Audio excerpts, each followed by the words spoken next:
जय हो द्वारकाधीश।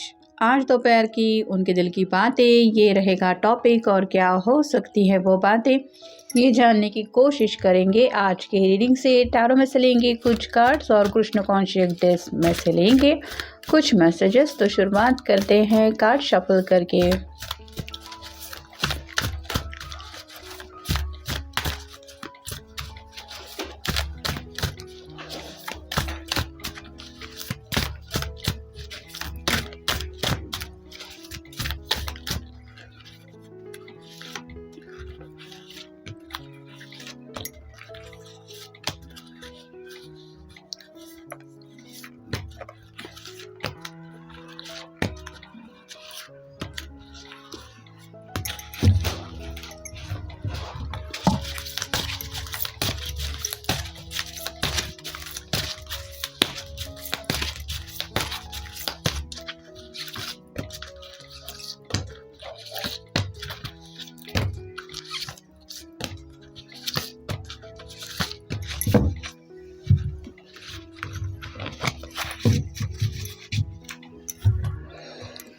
पहला जो कार्ड मिला है वो है 3 of rods, fire sign, Aries, Leo, Sagittarius. इस पर्सन के पास 2-3 ऑप्शन है।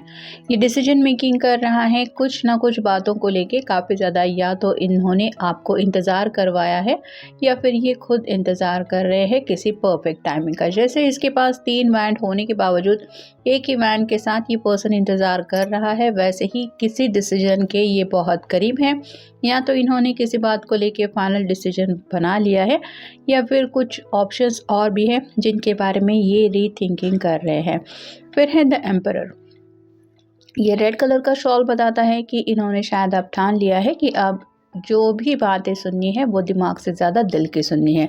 यहाँ पे प्यार की एनर्जी ज़्यादा है और जैसे कोई ज़िद ठान लेता है कि मुझे अब ये हासिल करना ही है, वैसे थोड़ी सी आप कह सकते हैं ज़िद इन्होंने किसी बात को लेके ठान ली है। फिर है ace of rods, fire sign, Aries, Leo, Sagittarius. Passionately ज़िंदगी में एक न्यू बिगिनिंग करना चाहते हैं, मतलब प्यार को ही पाना है। ये अगर इन्होंने अपना मकसद मान लिया है ज़िंदगी का कि मुझे और ज़िंदगी में कुछ नहीं चाहिए, फ़िलहाल तो मेरा यही गोल है, तो इसी गोल को अचीव करने के लिए इनके दिलो दिमाग में कुछ ना कुछ चल रहा है। फिर है 4 ऑफ रॉड्स, यहाँ पे भी फायर साइन है।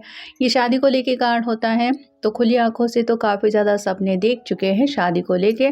अब इनका यही मन है कि इन सब बातों को रियलिटी बनाना है।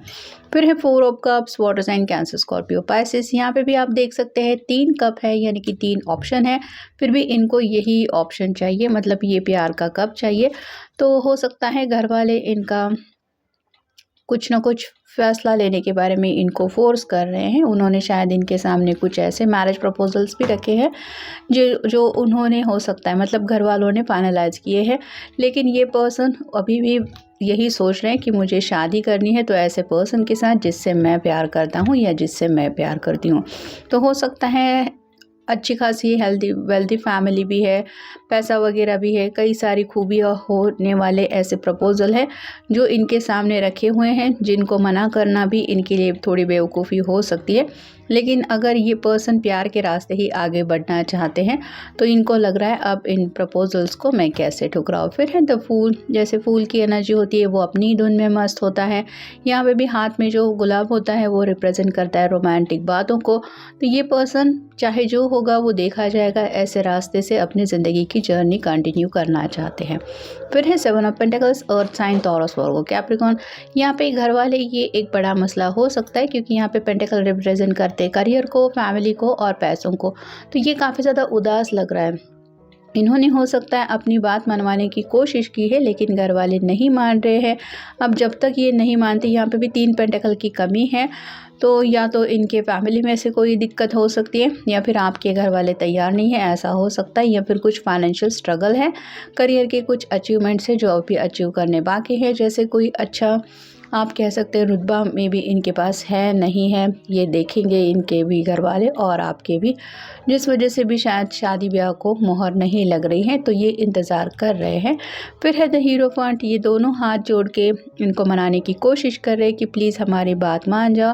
वैसे ही आपके घर वाले, मतलब आपके पर्सन या तो आपके घर वालों को मनाना चाहते हैं या फिर आप अगर उनसे नाराज़ है तो हो सकता है ये आपको मनाना चाहते हैं। और फाइनल कार्ड है द हैंगमैन। स्टक फील कर रहे हैं ज़िंदगी ज़िंदगी में आगे बढ़ना आपके बगैर तो बिल्कुल नहीं चाहते, लेकिन अलग नज़रिए से जब ये ज़िंदगी को देखते हैं तो इनको समझ में आता है कि वक्त बीत रहा है और यूं ही ये फ़ैसला करने की एनर्जी में वक्त ले रहे हैं, मतलब डिसीजन मेकिंग में ही काफ़ी ज़्यादा वक्त जा रहा है, जो शायद आप दोनों की भी ज़िंदगी के अच्छे खासे लम्हे लेके जा रहा है, जिस वजह से ये उदास है क्योंकि 4 ऑफ कप्स का कार्ड मिला है। अब देखते हैं इस ओरेकल में से हमें क्या कार्ड्स मिलते हैं।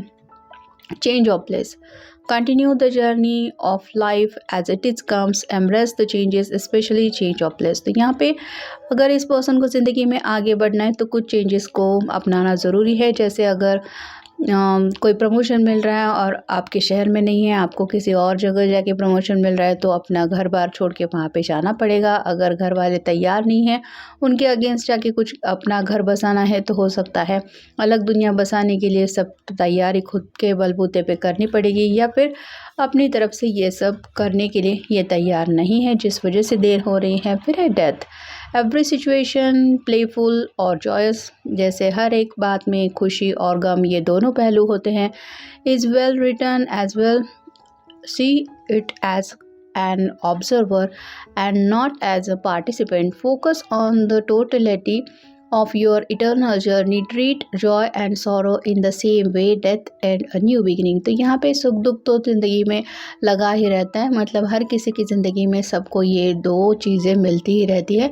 कब क्या मिलेगा ये हमें नहीं पता होता, लेकिन एक के बाद एक फेज आते रहते हैं जहाँ पे हमें ये सब बातें मिलती रहती है।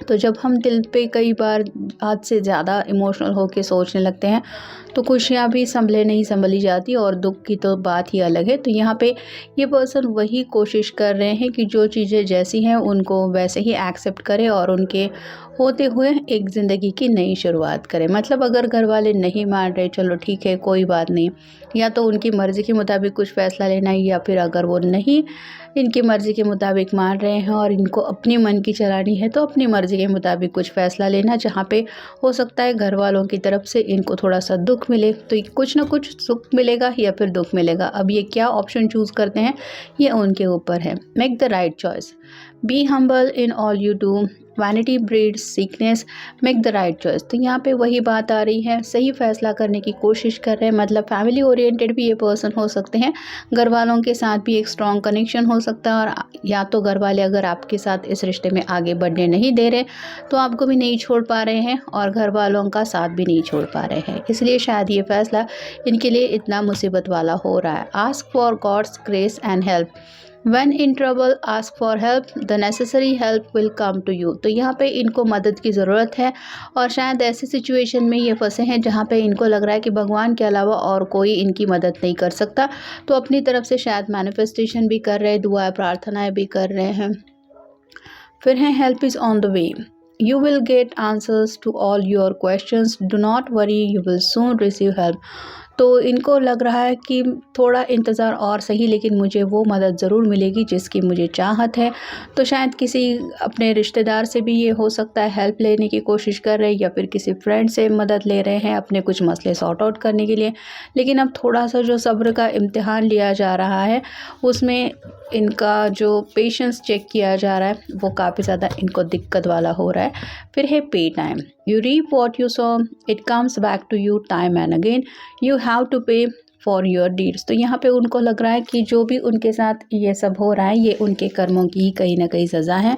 मतलब इन्होंने अगर कभी अपने घर वालों की बात नहीं मानी थी तो उनको लग रहा है घर वाले भी उनके साथ वही कर रहे हैं, वो भी उनकी बात नहीं मान रहे हैं।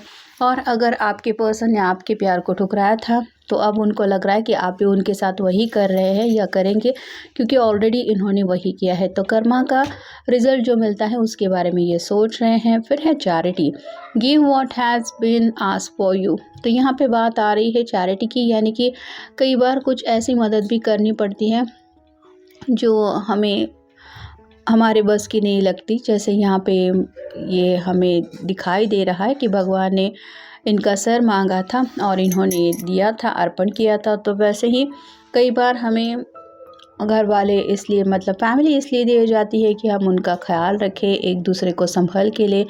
और कई बार जब ऐसा होता है कि सेल्फिश बन के इंसान दूसरों के इमोशंस के बारे में नहीं सोचता तो कहीं ना कहीं आगे चल के उसको भी उस बात का एहसास हो जाता है कि वक्त रहते मैंने अगर किसी को समझ के नहीं लिया या फिर उनके सुख दुख में उनका साथ नहीं दिया, तो वही मेरे साथ अब हो रहा है। तो यहाँ पे भी इस पर्सन के साथ वही कुछ कर्मों को लेके हिसाब किताब चल रहा है, जिसको लेके ये अपनी ही जर्नी को लेके उलझन में फंसे हैं। और फाइनल कार्ड है protection. Have a faith, wait and rejoice for your are directly under the loving care and protection of the Supreme Lord himself। तो यहाँ पे उनको लग रहा है कि सच्चे दिल से अगर हम माफ़ी मांगे तो भगवान भी माफ़ कर देते हैं। और अगर इन्होंने जाने अनजाने कुछ ऐसी गलतियाँ की है जिसकी वजह से अगर इनके पेरेंट्स का दिल दुखा है तो ये उनसे माफ़ी मांगना चाहते हैं। और अगर जाने अनजाने आपका दिल दुखा है तो आपकी भी माफ़ी मांग के ये चाहते हैं कि सब कुछ सॉर्ट आउट हो जाए। लेकिन अपने किए के ऊपर इनको काफ़ी ज़्यादा पछतावा भी हो रहा है और यही लग रहा है कि काश मैंने सही किया होता तो मेरे साथ सब कुछ सही होता।